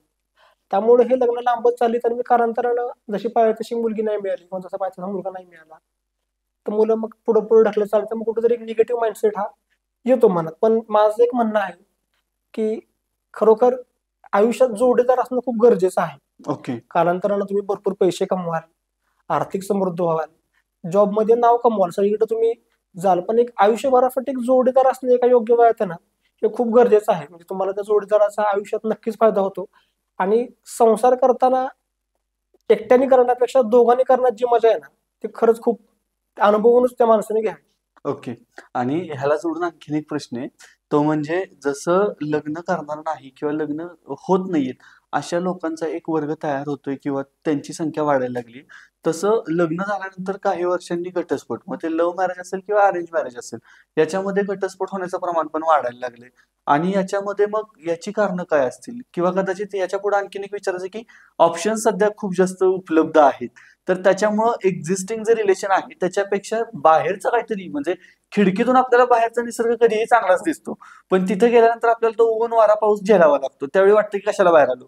तर हा ऑप्शन जो उपलब्ध होतोय त्याच्यामुळे सुद्धा घटस्फोटांचं प्रमाण वाढतंय का? हो, नक्कीच. घटस्फोट वाढण्यामागे सर्वात महत्वाचं कारण आहे ते म्हणजे मोबाईल. मोबाईलमध्ये असलेला सोशल मीडिया. आधी माणसांना एकमेकाशी बोलणं हे खूप अवघड होतं. म्हणजे ज्यावेळेस हे जे व्हॉट्सअप असेल किंवा फेसबुक, इंस्टाग्राम, सोशल मीडियाचे ऍप्स आहेत, बरोबर, ते येण्यापूर्वी कम्युनिकेशन करणं खूप अवघड होतं. कुठल्याही महिलेशी एखाद्या व्यक्तीला बोलत असेल, कुठल्याही महिलेला एखाद्या व्यक्तीसोबत बोलत असेल, ते कम्युनिकेशन तुम्हाला फेस टू फेस करायला लागत होतं. ते करणं खूप अवघड होतं. पण आता काय झालंय, मोबाईलमुळे खूप इझी झालेलं आहे. माणूस हा दिवसातला सगळ्यात जास्त वेळ बरीच जण हे मोबाईलवरती घालवतात, त्यामुळे एकमेकाला अप्रोच करणं खूप इझी झालं. त्या मोबाईलमुळे अटॅचमेंट होते. तुम्हाला वेगवेगळ्या पद्धतीने दाखवत असता की मी कसा चांगला आहे किंवा मी काय करतोय, आणि त्याला कुठंतरी ह्या महिला किंवा हे मुलं आहेत ते अट्रॅक्ट होतात एकमेकांना, बरोबर, आणि त्यातून एक्स्ट्रा मॅरिटचं प्रमाण जास्त वाढलेलं आहे. काही कुटुंबामध्ये एकमेकाचं अजिबात पटत नसेल, प्रचंड वादविवाद होत असतील, दोघांचे अजिबात मतं पटत नसतील, तर त्यामधून ही मतभिन्नता होते. दोघांचं मग पूर्ण भांडणातून कुठेतरी वैतागतात, म्हणजे दुसरं ऑप्शन शोधतात. अशी प्रत्येकाची वेगवेगळी कारणं आहेत. किंवा काही जणांनी चीट केलेलं असतं एकमेकाला, फसवून केलेलं असतं लग्न. काही जणांनी लग्न करताना सांगतात की माझ्या अशी अशी प्रॉपर्टी आहे. आता काही लग्नांमध्ये होतं की बाबा एक दाखवतात की हे माझं घर आहे, ही माझी गाडी आहे, ती त्याची नसतेच. मग लग्न झाल्यानंतर कळते की हे या मुलाने सगळं खोटं सांगितलं होतं. बरोबर, आणि लग्न करताना हे सगळं सांगितलं, लग्न झाल्यानंतर कळलं की हा मुलगा त्या ठिकाणी सगळं जे काय सांगितलेलं आहे त्यामध्ये खोटं सांगितलं होतं. एक फसवणूक करून लग्न करणे ते हे घटस्फोटाचं मोठं कारण आहे. आता फसवणूक होऊ नये मुलाच्या साईडनं किंवा मुलीच्या साईडनं, कुणाचीच फसवणूक होऊ नये लग्नामध्ये, यासाठी लग्न करताना गोष्टी पाहायलाच पाहिजेत आणि त्या दाखवताना आपल्याला सुद्धा गैर नाही वाटलं पाहिजे. अशा कोणत्या मॅन्डेटरी गोष्टी किंवा ही चेकलिस्ट आहे, ह्या चेकलिस्ट बघा म्हणजे तुम्ही फसवलं जाण्याचं प्रमाण कमी होईल. येस, नक्कीच. त्यामध्ये एक तर तुमचा बायोडाटा हा अतिशय व्यवस्थित असला पाहिजे. बायोडाटामध्ये तुम्ही जी माहिती द्याल ती सगळी माहिती खरीच असली पाहिजे. बायोडाटा हा तुम्ही वेळोवेळी अपडेट पण केला पाहिजे. म्हणजे आता बरीच जण नोकरी करत असतात वेगळ्या ठिकाणी, मग 6 महिन्यानंतर तो जॉब स्विच केला किंवा व्यवसाय करत असतात, व्यवसाय बदलला किंवा काहीतरी प्रॉपर्टी नवीन खरेदी केली, अपडेट करायचे बायोडाटामध्ये राहतात. तो बायोडाटा अपडेट केला पाहिजे. बरोबर. दुसरं म्हणजे जे डॉक्युमेंट्स आपण पाहिजेत त्यामध्ये सर्वात पहिलं, जर का एखादा मुलगा मुलगी नोकरी करत असेल त्यानंतर तुम्ही सॅलरी स्लिप पहा, अकाउंट स्टेटमेंट पहा बँकेचे, एकमेकाचे आधार कार्ड तुम्ही पहा, मेडिकल रिपोर्ट्स. मेडिकल रिपोर्ट्सला मी आधुनिक काळातली पत्रिका हे म्हणतो की तुम्ही मेडिकल रिपोर्ट्स हे एकमेकाशी पाहत बरेच असे गंभीर आजार आहेत की जे जन्मताच असतात किंवा काही संसर्गजन्य आजार असतात जे होतात एकमेकाला. HIV सारखा आजार आहे, हेपॅटायटिस B आहे, रक्तातले कावीळ आहे. हे जे आजार आहेत ना ते जर का एकाला झाले तर ते एकमेकाच्या संपर्क झाल्यानंतर त्या दुसऱ्या व्यक्तीला सुद्धा होतात आणि त्या आयुष्यात कधीही न बरे होणारे आजार आहेत. त्यामुळे तुम्ही लग्न करताना एकमेकाच्या मेडिकल रिपोर्ट्स हे काळजीपूर्वक बघा. एखादा मुलगा व्यवसाय करत असेल त्याचे ITR तुम्ही बघितले पाहिजे कंपल्सरी. हे डॉक्युमेंट्स तुम्ही मेनली बघा. त्याचा जन्माचा दाखला, तो खरोखर तेव्हा शिक्षण तेवढं झालेलं आहे का, त्यासाठी शिक्षणाचं सर्टिफिकेट असतं, ते शिक्षणाचं सर्टिफिकेट तुम्ही बघा. ह्याच्यावरून एक उदाहरण देतो. रिसेंटली मागच्या महिन्यामध्ये एका मुलाच्या घरी गेलो स्थळ पाहायला. मुलीच्या कुटुंबाकडून आम्ही गेलो होतो आणि गेल्यानंतर त्यांना मी म्हणले की आपण डॉक्युमेंट्स बघूया. त्यांना स्थळ आवडलं होतं मुलीकडच्यांना. डॉक्युमेंट्स आपण बघूया. तर ते म्हणले कशाला डॉक्युमेंट्स बघू, त्यांना वाईट वगैरे वाटेल. नको म्हणलं आता काय नाही, वाईट वाटायचं प्रश्न नाही, आपण मुलगी देतोय ना, बघूया. म्हणजे ठीक आहे तुम्ही विचारा. तिथे गेल्यानंतर त्या मुलाला मी सॅलरी स्लिप मागितली. मी सॅलरी स्लिप बघितली. काही जणांचं म्हणणं असतं की सॅलरी स्लिप मध्ये छेडछाड केली जाते, एडिट करू शकतात. म्हणून त्याला म्हणणार बँक स्टेटमेंट पण दाखव, तुला पगार कुठल्या तारखेला येतो, किती पगार येतो. ते मी सॅलरी स्लिप आणि दोघांचं मी कम्पॅरिझन केलं तर बरोबर होतं सगळं. त्याच्यानंतर म्हणतो आधार कार्ड असेल तर मला दाखवणार. तर आधार कार्ड कशाला. तेवढ्यात त्या मुलीकडचा जो होते ना भाऊ, तो मला खून व्हायला लागला की नको, बहुतेक त्याला राग बी घेतो काय नका असं नको. तर मी त्यांना म्हणले की अरे आपण ज्यावेळेस सिम कार्ड साधं घ्यायला जातो, मोबाईलचं सिम कार्ड, त्यावेळेस तुमच्याकडनं ते आधार कार्ड बघतात. इथं तर सिम कार्ड देताना तुमच्याकडनं आधार कार्ड बघतात. इथं तुम्ही तुमची मुलगी देताय, तुमची बहीण देताय आणि तुम्ही घाबरताय. मग लग्नानंतर जर काही गोष्टी कळाल्या की हे आपण फसलो गेलोय, आपण चेकच नाही केलं, बरोबर, तर हे खूप. आणि असं नाही की तुम्ही त्यांचंच बघायचंय, तुम्ही तुमचंही शिक्षणाचं सर्टिफिकेट दाखवलं पाहिजे, तुमचंही आधार कार्ड दाखवलं पाहिजे. म्हणजे ज्यावेळेस आपली ही वैयक्तिक जबाबदारी आहे, आपण ज्यावेळेस समोरच्याचं मागतो ना त्यावेळेस आपला आधी तयार पाहिजे त्यांच्या समोर ठेवा. आणि त्यात कमीपणा नाही वाटला पाहिजे. मी समजा कुणाचं सॅलरी स्लिप मागतोय तर माझी सॅलरी स्लिप दाखवायला मला कमीपणा नाही वाटला पाहिजे की माझं हे आहे. कोणीही अजिबात कमीपणा वाटता कामा नये. आज फसवणुकीचे प्रकार खूप वाढलेत. प्रत्येकाने ही गोष्ट एक आपली स्वतःची नैतिक जबाबदारी म्हणून घेतली पाहिजे की हे माझं वैयक्तिक काम आहे. आणि कोणी मागायच्या आधीच प्रत्येक मुलाने मुलीने आपले जे काय आहे रेकॉर्ड, प्रॉपर्टीचे रेकॉर्ड्स असतील, जमिनीचा सातबारा असेल, प्रॉपर्टी कार्ड्स असतील, हे सर्व डॉक्युमेंट्स ही पालकांनी, मुलांनी किंवा मुलीकडच्यांनी जे काय आहेत ते डॉक्युमेंट्स पहिले स्वतःचे तयार ठेवावे आणि मग समोरच्याला मागावे. आता एवढं सगळं बघत असताना मला तुम्हाला विचारायचं की लग्न ठरवत असताना अशा कोणत्या टॉपच्या 2, 3, 5 गोष्टी आहेत की ज्या सगळे लोक चेक करतातच आणि त्याच्यामध्ये कॉम्प्रोमाइज करायची कोणाची तयारी नाहीये? सगळे लोक चेक करतातच पण कॉम्प्रोमाइज करायची तयारी नाही. हा, म्हणजे हे असंच असलं पाहिजे, त्रिकलावादी सत्य, ह्याच्या पुढं नाही काय, ह्याच्या खाली नाही, ह्याच्यावर नाही, असंच पाहिजे, 2+2 4, असं काही गोष्टी आहेत का? आहेत, म्हणजे ते प्रत्येकाच्या वेगवेगळ्या असतात. ओके, म्हणजे काही जण काही गोष्टी ऍडजस्ट करायला तयार असतात. समजा एखादा मुलगा आता तुमच्या पाहण्यामध्ये अशा कोणत्या गोष्टी जास्त वाटतात तुम्हाला की हे जरा जास्तच चाललंय, हे ह्याचं प्रमाण जास्त आहे, ह्या गोष्टी बघण्याचं प्रमाण जास्त आहे, अशा कोणत्या गोष्टी? मगाशी मी सांगितलं पुणे मुंबई. ओके, पुणे मुंबई आता सगळ्यात महाराष्ट्रात फक्त 2च जिल्हे सगळ्यात आवडतं लोकेशन पुणे मुंबई. कितीतरी चांगली मुलं बँगलोरला पॅकेज घेत आहेत, हैदराबादला खूप चांगलं पॅकेज घेत आहेत. ओके, पण तिकडं मुलींची किंवा पालकांची मुलींना पाठवायची मानसिकता नाही. हे झालं. आणि थोडस दिसण्यामध्ये काही जण कॉम्प्रोमाइज करत नाहीत.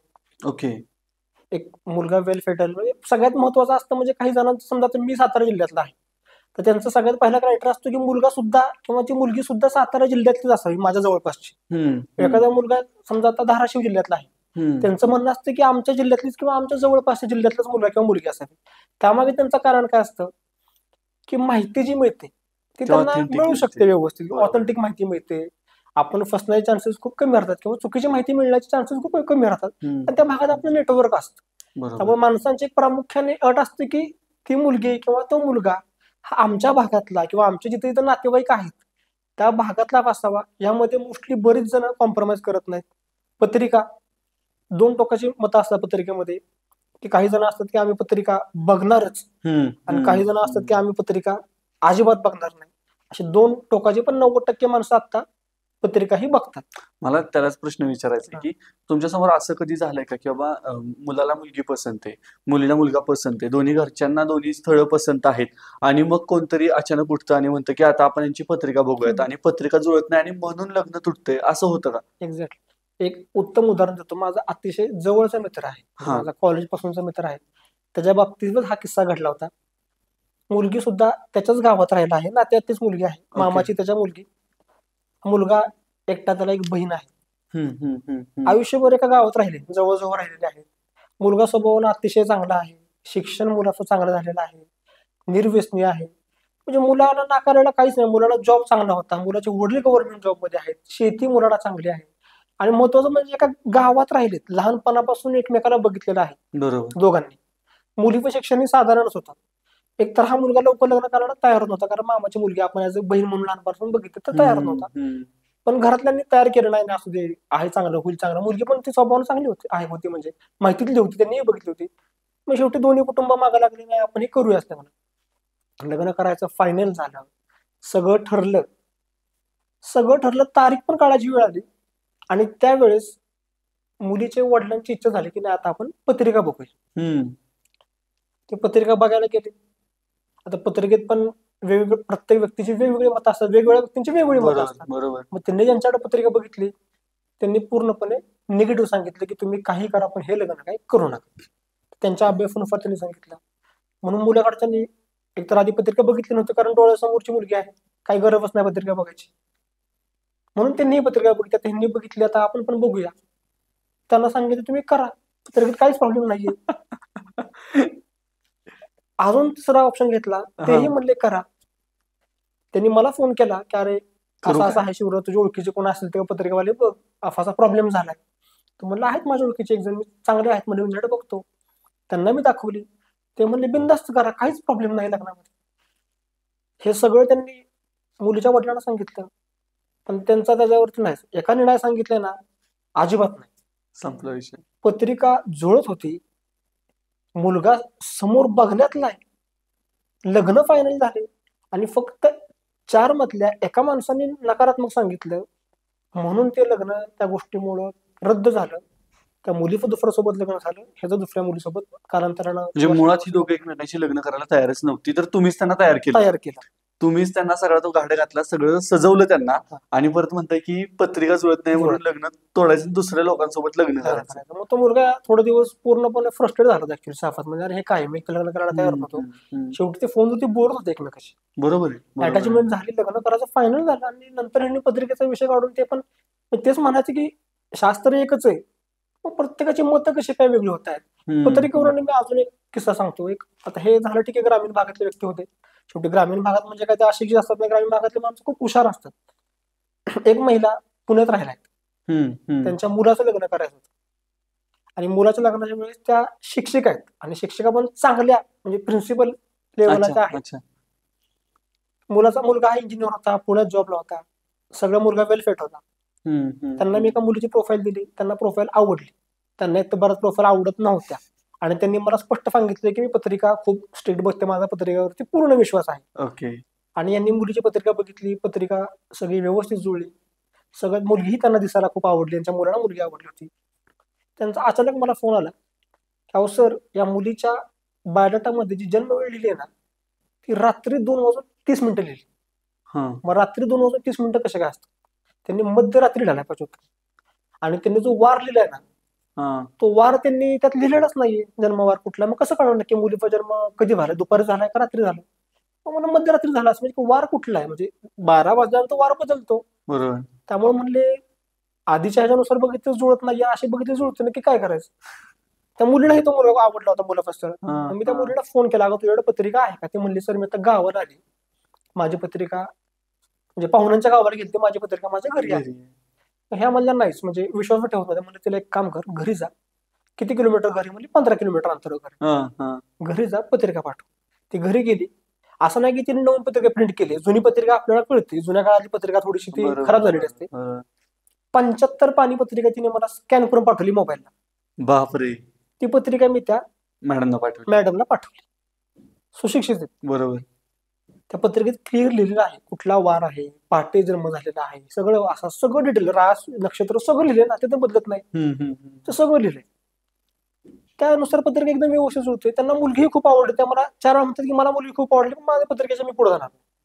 पण त्यांच्या मनात काय माशी शिंकते की नक्की जन्मवेळ खरी कोणती. बरोबर. पत्रिका जरी पाठवली मी, तो प्रूफ पाठवला, तरी त्या विश्वास ठेवायला तयार नाहीत. म्हणल्यावर सर एकदा नकारात्मक आले की मग पुढे कसं जायचं, एकदा नचा पाडला आलं की मग पुढे कसं जाणार.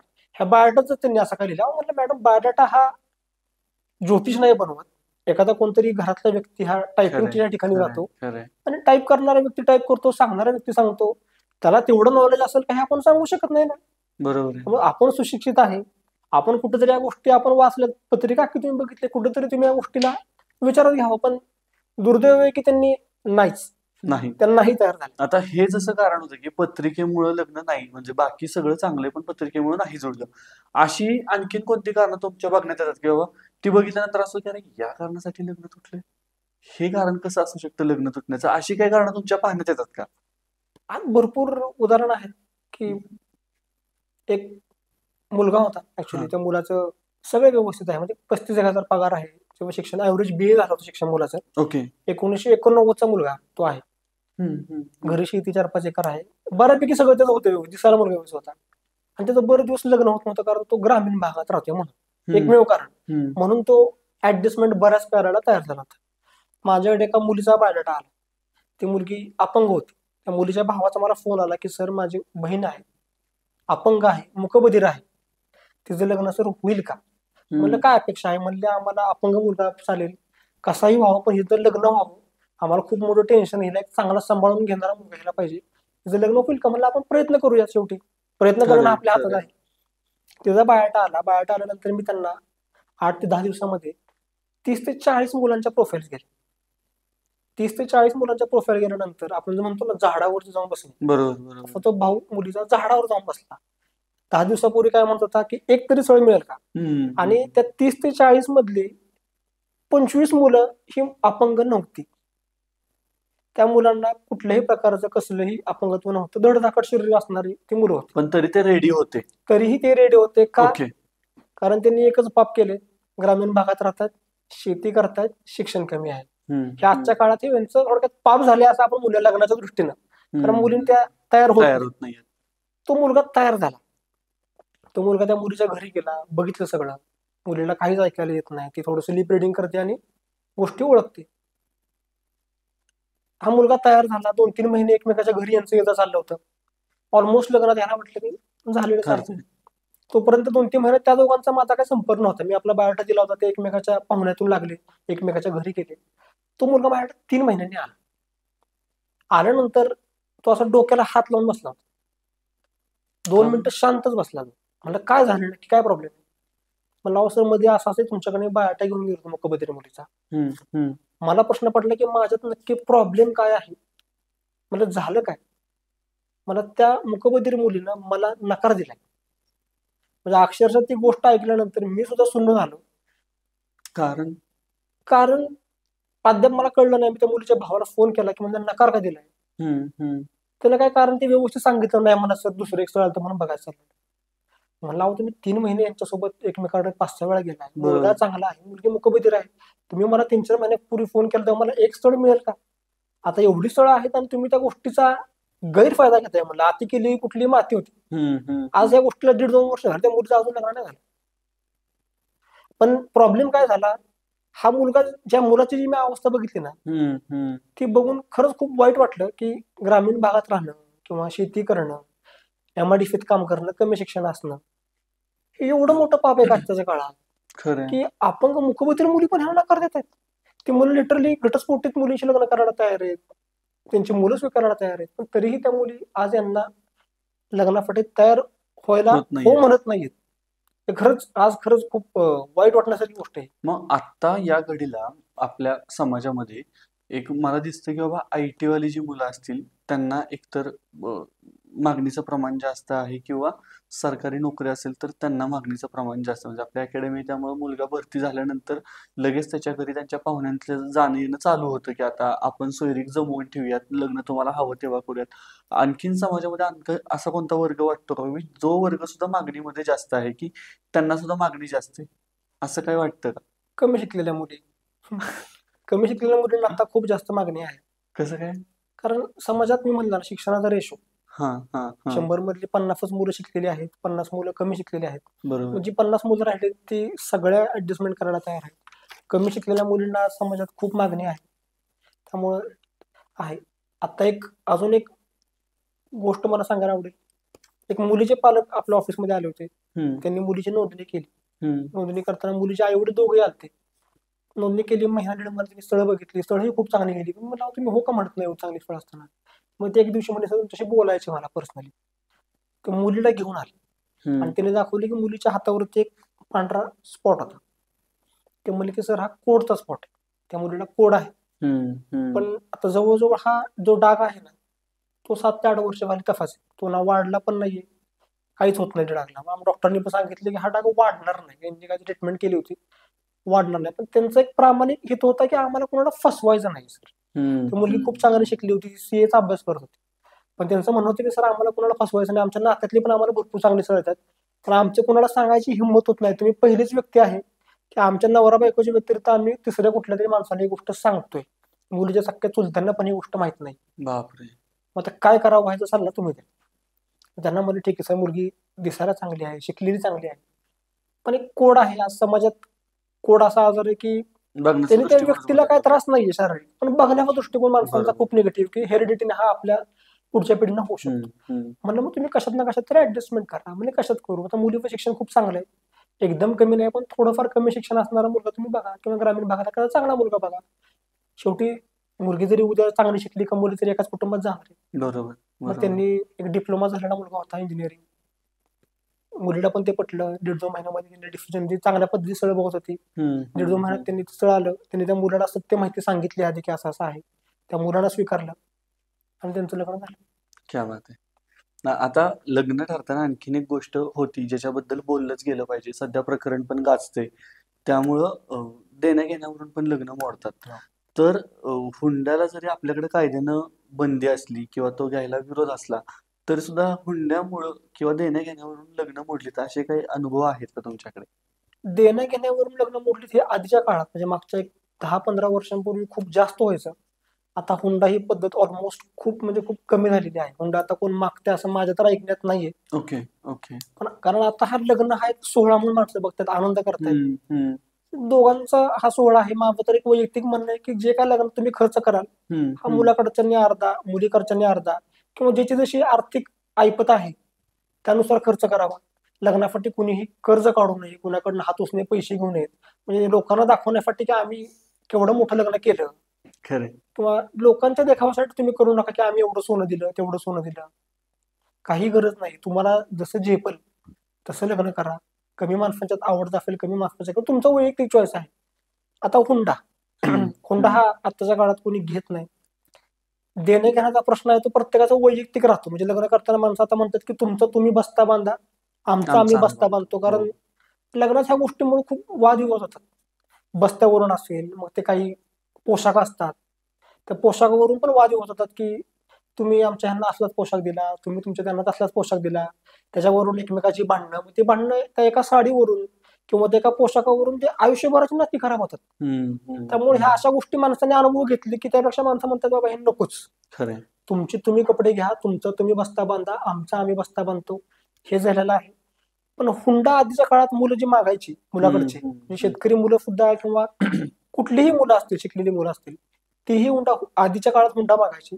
त्या हुंड्यामध्ये पैसे रोख मागितले जायचे, लग्न कशा पद्धतीत करा हे सांगितलं जायचं, सोनं किती घाला हे सांगितलं जायचं, लग्नात जेवण काय असलं पाहिजे, लग्नाचा येण्या जाण्याचा खर्च कोण करणार, आणि लग्न झाल्यानंतर सुद्धा काही जण वेळोवेळी पैसे मागायचे.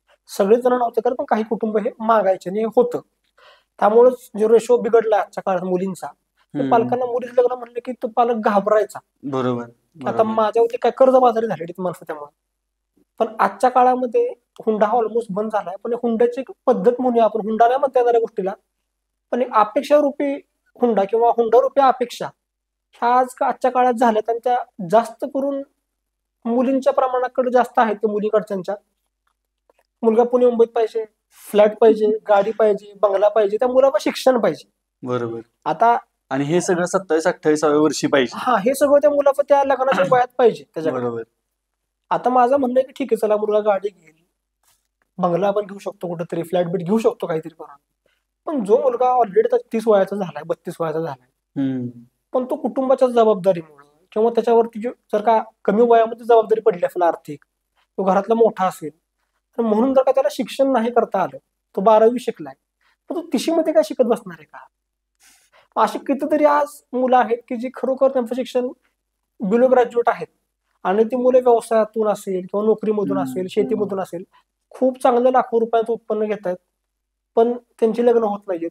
आणि मुलींच्या अशा अपेक्षा आहेत की त्यांच्याकडं शिक्षण पण चांगलं पाहिजे, कारण मुली ह्या चांगल्या शिकलेल्या आहेत. मुलींचं मी चुकीचं आहे असं म्हणत नाहीये की त्यांचं चुकीचंच आहे, पण समाजात तेवढी मुलं शिकलेली आहेत का ह्याचा अभ्यास तुम्ही करा, ह्याचा अभ्यास करा. ज्या मुली बरोबर. खरोखर इंजिनियर आहेत, डॉक्टर आहेत, मी त्यांनी अजिबात ऍडजस्टमेंट करा म्हणत नाही, पण ज्या मुली खरोखर 10वी शिकलेल्या आहेत, 12वी झाल्या आहेत, BA झाल्या, त्यांनी तरी ऍटलिस्ट या गोष्टीचा विचार केला पाहिजे असं माझं प्रामाणिकपणे म्हणणं आहे. ओके.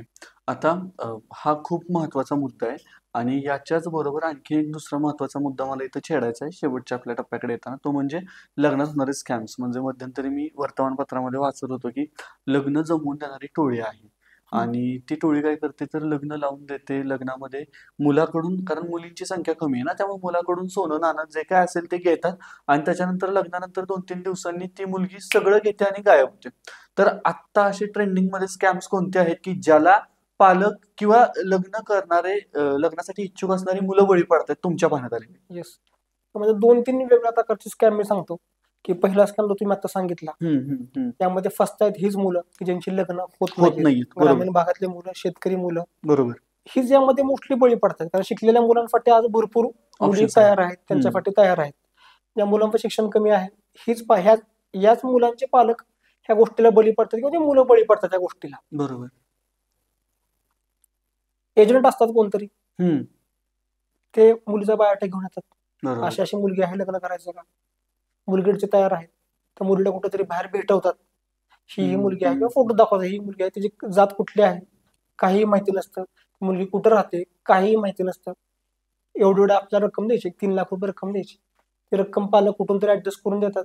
बरोबर. दिल्यानंतर ती मुलगी घरी येते, आल्यानंतर 2-3 दिवस ती राहते आणि ती घरातले जे काही सोनं असेल, पैसे असेल, जे काहीतरी घेता येत असेल ती घेते आणि ती रातोरात पळून जाते.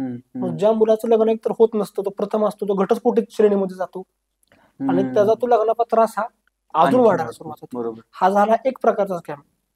दुसरा जो स्कॅम आहे तो म्हणजे काही विवाह केंद्राच्या माध्यमातून असेल किंवा काही एजंट लोकांच्या माध्यमातून असेल, फसवणूक आज खूप वेगळ्या पद्धतीने चाललेली आहे.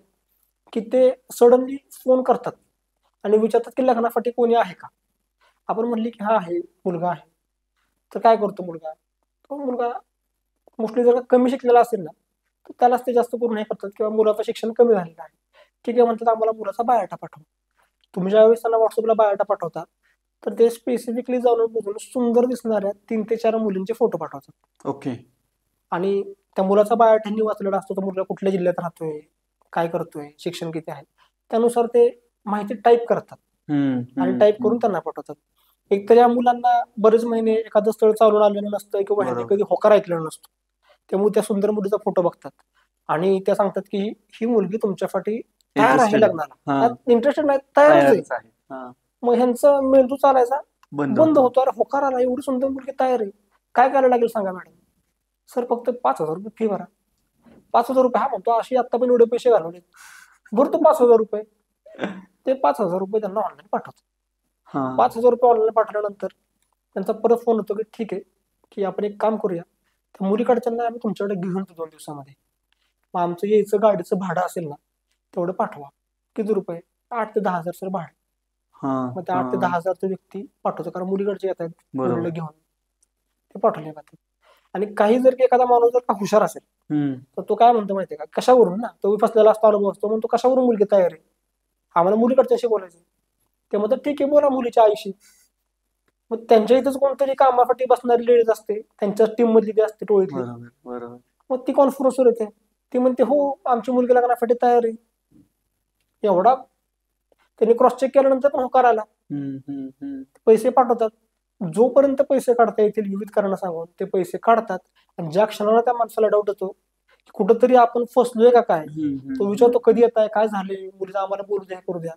त्या क्षणाला त्या व्यक्तीला ब्लॉक केलं जातं आणि तो नंबर स्विच ऑफ होतो कायमस्वरूपी. आणि तो माणूस 10-8, कोण 5,000ला, कोण 10,000ला, कोण 15-20,000ला फसले जातात. ओके. अनाथ आश्रमातल्या मुलींची असे स्कॅम आहेत. काही सांगतात की अनाथ आश्रमातल्या मुली आहेत, त्या नावाने पैसे काढले जातात.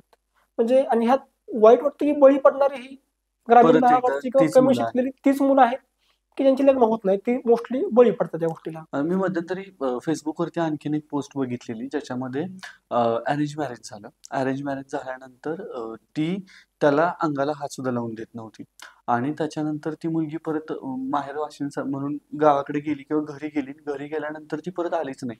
परत आली नाही म्हणून याने तिला फोन केला की काय नेमकं काय झालं? तर ते म्हणे तुम्ही हुंड्यासाठी किंवा पैशांसाठी आमच्या मुलीचा छळ करताय वगैरे वगैरे वगैरे. तर ह्यानं तसं काही केलेलंच नव्हतं. म्हणून हा गेला आणि हा गेल्यानंतर हा पहिल्यांदा तिच्या घरी नाही गेला, तर तिचे जे काही तिनं स्पॉट सांगितलेले होते त्या स्पॉट्सवरती गेला, तर ही दुसऱ्याच एका मुलासोबत त्या स्पॉट्सवरती होती. तर यानं व्हिडिओ शूटिंग वगैरे केलं. ह्याचं खरं किती आणि खोटं किती ह्यातला मुद्दा बाजूला ठेवू आपण. पण मुद्दा आहे की मुलगा नाहीतर मुलगी अरेंज मॅरेजमध्ये येण्यापूर्वी आधी एखाद्या रिलेशनमध्ये असतात. ह्यांचं प्रमाण वाढलंय किंवा आधीपेक्षा थोडंसं जास्त आहे आणि नंतर त्यांचं ब्रेकअप होतं किंवा ब्रेकअप झालंय असं सांगतात किंवा घरच्यांच्या इच्छेसाठी लग्नाचं काहीतरी नाटक करतात आणि त्यातून परत लग्न झाल्यानंतर परत त्यातून म्हणतात की नाही नाही आता मला त्यासोबतच राहायचंय. या राहिलेल्या माणसानं करायचं काय? मग अशी काही उदाहरणं आलीत का तुमच्याकडे? आलीत ना, भरपूर अशी उदाहरणं आहेत. अक्षरशः लग्न झाले आणि ती मुलगी पूजेच्या दिवशी पळून गेलेली आहे. एकत्र लग्नामध्ये लग्न झालं आणि लग्न झाल्यानंतर त्या मुलाच्या 2-3 गर्लफ्रेंड्स त्या मुलाच्या घरी आले. बर. पूजेच्या दिवशी त्या मुलाच्या 2 ते 3 गर्लफ्रेंड एकत्र आल्या. त्यांना कळलं की लग्न झालंय. त्यांनी त्यांच्यासोबत पण आधी अफेअर केलं होतं, त्यांना फसवलं होतं आणि लग्न केलं 4थ्या मुलीसोबत. आणि ज्यावेळेस त्यांना कळलं तर ते घरी गेलं. घरी जाऊन प्रचंड गोंधळ घातला की तू आम्हाला फसवलंस आणि 4थ्या मुलीसोबत लग्न केलं. तर मुलाला तिथं मारहाण वगैरे त्यांनी केली. शेवटी अशा गोष्टी केल्यावर त्या गोष्टी होणारच. मग ह्यातमध्ये त्या मुलीनं पूजेला ती मुलगी बसली नाही, पूजेच्या दिवशी ती मुलगी घरी निघून आली. म्हणजे हा एक त्या मुलीच्या बाबतीतला घडलेला किस्सा होता. एक मुलगी आहे, ती एका मुलासोबत कॉलेजला असताना रिलेशनशिप मध्ये होती. रिलेशनशिप मध्ये असताना त्या मुलानं खूप काही काही वेगळं सांगितलं. मग शेवटी रिलेशनशिप मध्ये असताना शेवटी एकमेकांविषयी अट्रॅक्शन असतं. त्या मुलीनं खूप त्याला फिरवलं वगैरे, एक चांगला खूप आहे मी असं प्रिटेंड केलं आणि त्या मुलीला त्याच्यावर प्रेम झालं. दोघांचं प्रेम होतं, लग्न करायचं ठरलं. तो मुलगा त्या मुलीपेक्षा 4 ते 5 वर्षांनी मोठा होता. मग त्याने काय केलं की त्या मुलीला म्हणलं की आपल्या घरातले उद्या तयार होतील का नाही माहित नाही. 18 वर्ष पूर्ण झाल्या त्यांनी दोघांनी लपून छपून कोर्ट मॅरेज केलं. ओके. कोर्ट मॅरेज केलं आणि सांगितलं की कोणाला आपण सांगायचं. दोघे एकमेकाच्या घरी राहत होते आणि आता ह्यांच्या ते लग्न कोर्ट मॅरेज करून आज झाले 4 ते 5 वर्ष. आता ती म्हणली की या मुलाचा स्वभावात एवढा बदल झालाय, अजिबात व्यवस्थित वागत नाही, व्यसनांच्या आहारी गेलेला आहे, काहीही काम करत नाही, शिक्षण करत नाही, अतिशय डॉमिनंट माझ्याशी वागतो, मारहाण करतो आणि आता मला ह्याच्यासोबत राहायचं नाही, तो आता मला ब्लॅकमेल करतो. तर आता मी काय करावं? ही गोष्ट त्या मुलीच्या आई वडिलांना अजूनही माहिती नाही. बापरे. ती मुलगी मला भेटली होती आणि ती खूप घाबरली. तिचं म्हणले की मी काय करावं? बरोबर. लग्न करायचं म्हटलं तर हा आधी रजिस्टर मॅरेज झाले, तो डिवोर्स घ्यावा लागणार. तो मुलगा डिवोर्स घ्यायला तयार नाही. त्यामुळे मला मुलीला सांगायचं की तुमचं वय थोडंसं मॅच्युरिटी येईपर्यंत तुम्ही एकतर पालकांचा किंवा तुमचे कोणतरी चांगले मित्रमैत्रिणी असतील त्यांचा सल्ला घ्या. कुठलीही गोष्ट अशी करताना ना, वडीलधारे तुमचे कोण ओळखीचे असतील, मावशी असेल, मामा असेल, काका असेल, ज्याही व्यक्तीवर तुम्हाला पटत असेल त्या व्यक्तीशी डिस्कस करा. एवढा मोठा निर्णय तुम्ही आयुष्याचा घेऊ नका, कारण आज ती मुलगी एवढ्या मोठ्या प्रॉब्लेम मध्ये सापडली कारण तिने कोणाला त्यावेळेस विचारलं नाही. बरोबर. तिने ऍटलीस्ट कुठल्या तरी घरातल्या वडीलधाऱ्या माणसाला की ज्या व्यक्ती तिला समजून घेतो कुणाशी तरी तिने डिस्कस करायला पाहिजे होतं, त्या मुलाला भेटवायला पाहिजे होतं आणि मग तिने हा निर्णय घ्यायला पाहिजे होता. त्यामुळे अशा गोष्टी करताना अतिशय काळजीपूर्वक केल्या पाहिजेत. ओके. अजून एक मला उदाहरण द्यायला आवडेल. एक मुलगा आला होता माझ्याकडे आणि तो मला हा किस्सा सांगत होता की म्हणला सर मी एक मुलीच्या घरी स्थळ बघायला गेलो. मला माझे वडील लहान असतानाच वारले होते आणि आई आणि मी आमचं दोघांचंच कुटुंब आहे. माझ्या लग्नाच्या वेळेस माझ्या चुलत्यांनी मला मदत केली, म्हणले आपण दोघं जाऊन जाऊया स्थळाकडे.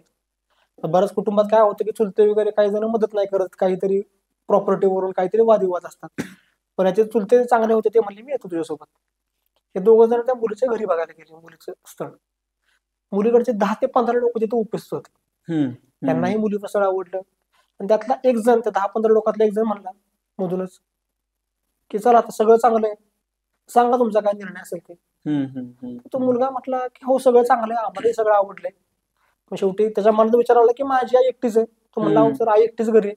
म्हणून त्यांना मी काय म्हटलं की मी घरी जातो, आईला विचारतो तुम्हाला फायनल निर्णय कळवतो काय असेल ते.